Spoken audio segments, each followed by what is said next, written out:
Hello everyone, this is Naveen Kumar and welcome to Shri Ram online classes. आज हम बात करेंगे क्लास 10th की।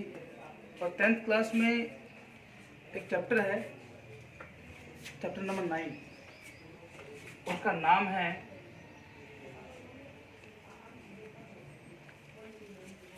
निर्देशांक ज्यामिति।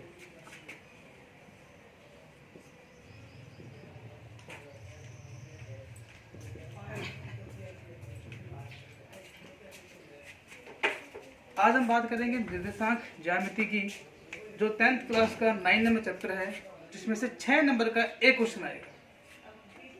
टॉपिक स्टार्ट करने से पहले अपने जानेंगे कि टॉपिक है क्या, क्या पढ़ना है अपने को, क्या चीज़ है ये, कहाँ से ली गई है, किस टाइप के क्वेश्चन इसमें से आएंगे।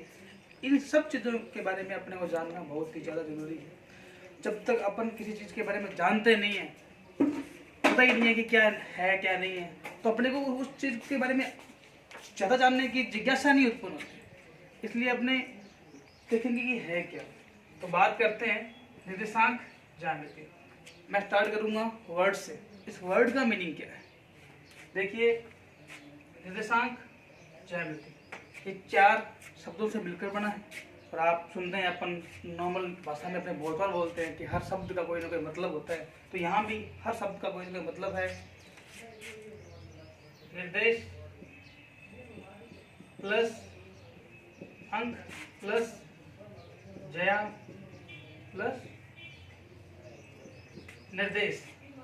बात करेंगे निर्देश की। निर्देश अपन जैसे सड़कों पे चलते हैं तो बहुत बार बोर्ड लगे होते हैं कि आगे मोड़ है, आगे कोई रेलवे प्लेटफॉर्म है या कुछ भी। ये सब क्या है? ये निर्देश हैं। तो निर्देश का पता चल गया आपको क्या होता है कि किसी को शो करना, पता लगना चाहिए कि ये बंदा कहाँ है, ये पॉइंट कहाँ है, इन चीज़ों के बारे में। अंक कोई नंबर 1 2 3 4 5 अंक तो यही होते हैं, इनकी बात करते हैं। फिर जया का मोस्टली मीनिंग भू यानी धरती से लेते हैं। भू यानी कि भूगोल या धरती या भौगोलिक, ये सब एक ही बात है। और मिति मतलब मापना, उसको अब इसका मतलब ये हो गया। देखिए, अपन मैथ पढ़ रहे हैं, गणित के अकेला कुछ नहीं होता, काफ़ी शाखाएं हैं इसकी।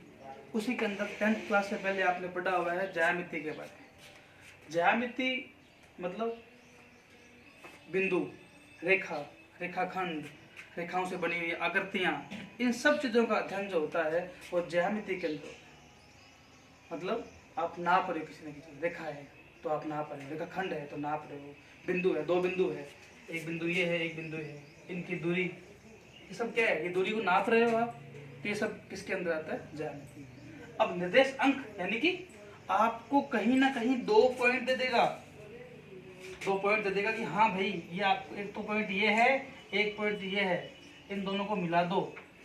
इनके बारे में क्या अपन कर सकते हैं, मिला सकते हैं, इसको काट सकते हैं। इन सब चीज़ों के बारे में अपने इस चैप्टर में अध्ययन करेंगे कि क्या है ये, कैसे होगा, कैसे करेंगे। चलो करते हैं स्टार्ट इसको। अब बात करते हैं अपन, तो बात करते हैं निर्देशांक ज्यामिति की। उससे है क्या? किसी भी प्लेन पर, प्लेन यानी कि समतल, ये समतल, जैसे समतल, किसी भी समतल पर कोई भी स्थिति, कोई भी बिंदु की स्थिति अगर आप शो करते हैं, फॉर एग्जांपल आप गूगल मैप खोलते हैं तो उसमें जहां अपने खड़े होते हैं वहां पे क्या आता है? एक नीले रंग का पॉइंट आता है। वो क्या नीले रंग का पॉइंट क्या शो करता है? आपकी स्थिति को शो करता है कि आप इस जगह पे खड़े हैं। उसी प्रकार ये प्लेन है पूरा, ये समतल है पूरा। मैं कोई पॉइंट बोलूंगा, ये पॉइंट बता भाई कहाँ है इस पर, तो आपको कैसे पता लगेगा? तो उन चीज़ों के बारे में अपने आज बात करेंगे। सबसे पहले ये एक समतल है, समतल को इस तरह से मैं काटूंगा। समतल है, समतल जो होता है वो 2D आकृति है। देखिए, बिंदुओं से मिलकर बनती है रेखा, और रेखाओं से मिलकर बनता है समतल। अब ये समतल हो गया, इसको मैंने इस तरह से 4 भागों में काट दिया। ये इसका फर्स्ट पार्ट, ये इसका सेकंड पार्ट, ये इसका थर्ड पार्ट, ये इसका, इसको बोलते हैं प्रथम चतुर्थांश। प्रथम चतुर्थांश ये सेकंड, ये थर्ड, ये चतुर्थांश का मतलब चतुर्थ अंश, चौथा हिस्सा उसका। अब ये दो लाइनें मैंने बनाई। इससे पहले मैंने एक बात बोली थी, मैंने ये बोला था कि समतल क्या होता है, 2D आकृति होती है। 2D यानी कि द्विविमीय, 2 डायमेंशनल, यानी कि जिसमें दो दिशाएं हों, लंबाई भी और चौड़ाई भी। तो इसको तो बोलते हैं अपने एक्स अक्ष, और ये होता है वाई अक्ष। आपने ग्राफ बनाया होगा 9th क्लास में, वो यही होता है, एक्स अक्ष और वाई अक्ष। अब इसको बोलते हैं भुज, इसको बोलते हैं कोटि, ये इनके नाम होते हैं। उसके अलावा आपने पढ़ा हुआ क्या है, ये जो इसका सेंटर पॉइंट होता है, तो इसको बोलते हैं मूल बिंदु, मूल बिंदु। कोई भी अगर अपने इस पे चलना स्टार्ट करेंगे तो इसी पॉइंट से स्टार्ट करूंगा मैं, इधर जाऊंगा या इधर जाऊंगा, तो ये इसका क्या होगा, मूल बिंदु होगा। ये होता क्या है, 0 0।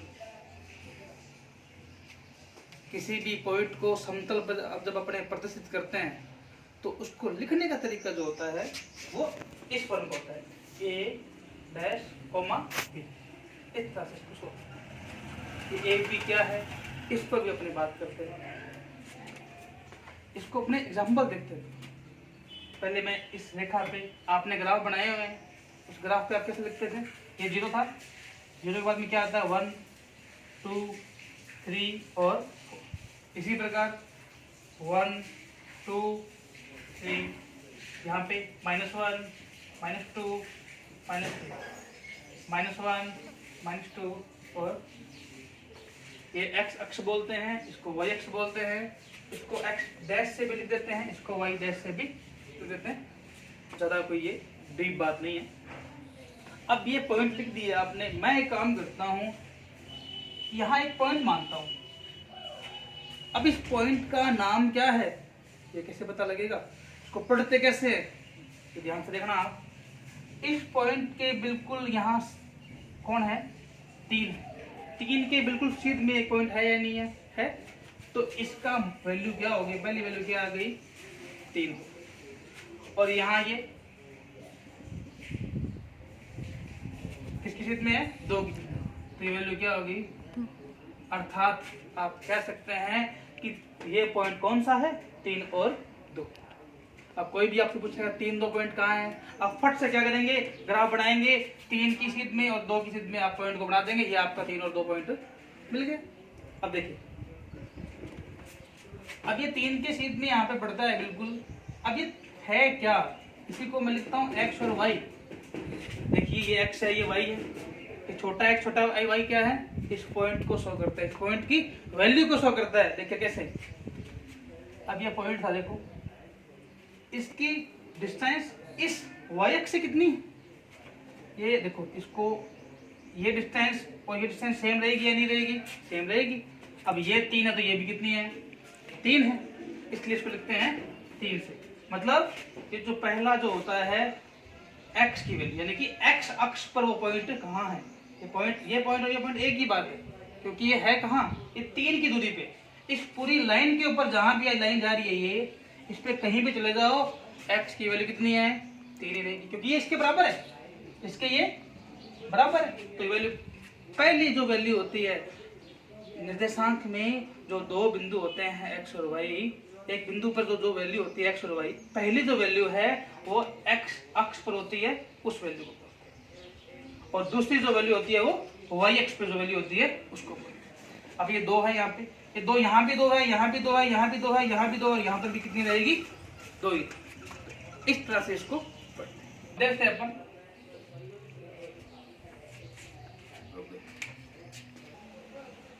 आज हम बात करेंगे, फिर से बात कर आता हूं मैं, पहला part, second part, third part और फोर्थ पार्ट। पॉइंट देखें आप, मैं पॉइंट लिखता हूं यहाँ पे, मान लो 2 और, अब यहाँ 2 प्लस का है और 3 भी क्या है, प्लस का। फिर मैं लिखता हूँ 2 माइनस का और 3 प्लस का। फिर मैं क्या करता हूँ, 2 माइनस का और 3 भी माइनस का। फिर मैं 2 करता हूँ प्लस का और 3 करता हूँ इस प्रकार से एक ही पॉइंट को चार तरह से, ये एक पॉइंट नहीं है, ये 4 पॉइंट अलग अलग, इन चारों पॉइंट की स्थितियां हर बार क्या होंगी, अलग होगी। इन स्थितियों के बारे में अपनी बात करते हैं। कैसे? 2 और 3 दोनों प्लस के हैं। अब सिंपल बात है, हर अपना अपना क्या दायरा होता है। अब ये पहला पार्ट यहाँ देखो, मैं घूमने निकला कहीं पे और पहले मैं इस पार्ट पे आ गया। मान लो ये पॉइंट यहाँ, कहीं पे भी कोई पॉइंट, इस पॉइंट पे जब मैं आया तो मैंने देखा कि जो x है यहाँ पे, x जो है वो किस तरफ आएगा, ऊपर की तरफ जाएगा। यहाँ पे ये तो है नहीं कि ये x यहाँ पे उछल के आ जाएगा, पॉसिबल नहीं है। तो ये x जब इधर आएगा तो ये x यहाँ पे है क्या, पॉजिटिव है। पहले x आता है भाई, x आता है, तो पहली वैल्यू जो होगी वो किसकी होगी, x की होगी। इसलिए x यहाँ पे सर्वथा यहाँ पे क्या रहेगा, प्लस का। ठीक है, इसी प्रकार x पर में क्या y, और y की वैल्यू देखो यहाँ पे, ये इधर आएगी ना, ये तो इधर आ नहीं सकती ऊपर, पूरी तो आएगी नहीं। ये जब इधर आएगी ये भी क्या है, प्लस का, दोनों क्या हो गई, प्लस के हो गए। ये इसका मतलब ये है, फर्स्ट पार्ट में जो भी पॉइंट आएगा उन पॉइंट की जो वैल्यू होगी वो हमेशा क्या रहेगी, पॉजिटिव रहेगी। इसी प्रकार सेकंड पार्ट में देखो, पहले x आता है तो x यहाँ पे है क्या, इसमें x तो यही आएगा, ये तो यहाँ पे आएगा नहीं कूद के। फिर वही बात, x यहाँ पे जब यहाँ पे ऊपर की तरफ जाएगा x, तो x है क्या यहाँ पे, नेगेटिव, और y क्या है, पॉजिटिव, यानी कि माइनस प्लस, यानी कि ये माइनस प्लस 2 3 ये कहाँ होगा, ये देखो ये फर्स्ट पार्ट में है, ये सेकंड पार्ट में होगा, ये थर्ड पार्ट में होगा, और ये होगा फोर्थ पार्ट। सेकंड तक पहुंच गए हैं अपन, सेकंड पार्ट में होगा ये नहीं, माइनस और प्लस, माइनस और प्लस, वैल्यू क्या है वो अलग बात है। अपन सिर्फ चिन्ह की बात करें कि चिन्ह अगर अलग हो जाते हैं तो इनकी स्थितियां किस प्रकार से रोटेट करती है, किस प्रकार से बदलती है।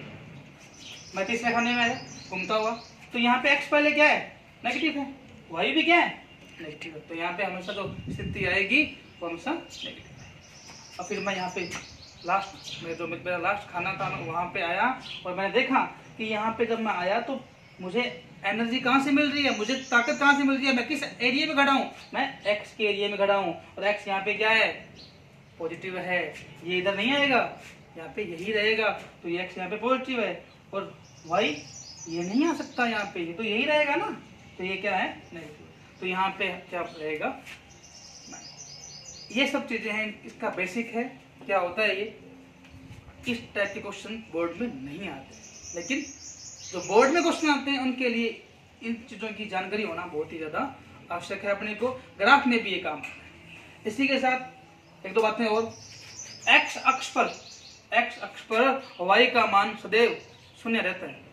देखिए ये y है, यहाँ पे ये x है, मैं यहाँ पे था 0 है, 1 2 3 4 5 6 7 8 9 10 चलता रहूंगा मैं। चेंज क्या हो रहा है, x की वैल्यू, लेकिन y की वैल्यू चेंज हो रही है क्या, नहीं हो रही।